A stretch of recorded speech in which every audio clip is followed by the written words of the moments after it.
আজকে আমরা পড়বো ভরবেগের সূত্র।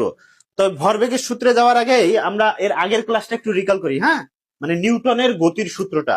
তো এর আগের ক্লাসেই তো পড়াইলাম, কার কার মনে আছে নিউটনের গতির সূত্র? দেখি তো একটু।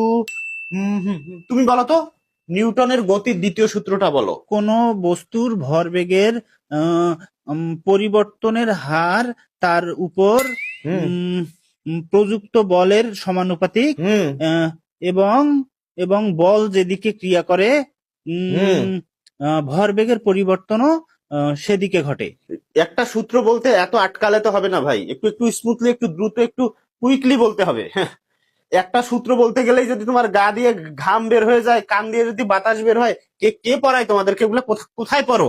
একটা সূত্র বলতে এতবার আটকায় মানুষ? বসো, এই বসো। হ্যাঁ, এবার এবার তুমি বলো তো। তুমি বলো, পড়াইছি না কালকে? বেসো পড়াইছি না তোমাদেরকে এটা? নিউটনের গতির দ্বিতীয় সূত্রটা তুমি বলো। নিউটনের গতির দ্বিতীয় সূত্র, বলো বলো, কি শুরুটা কি? কোন বস্তুর কোন বস্তুর কোন বস্তুর ভরবেগের পরিবর্তনের হার হ্যাঁ হ্যাঁ হচ্ছে ওই বস্তুর উপর প্রযুক্ত বলের কি সমানুপাতিক। ইয়াস, কোন বস্তুর ভরবেগের পরিবর্তনের হার তার উপর প্রযুক্ত বলের সমানুপাতিক এবং এবং এবং বল যেদিকে ক্রিয়া করে বস্তুর সেদিকে পরিবর্তন ঘটে। Right, exactly. তাহলে নিউটনের গতিসূত্র বুঝছো না? ঠিক আছে, তাহলে এখন আমরা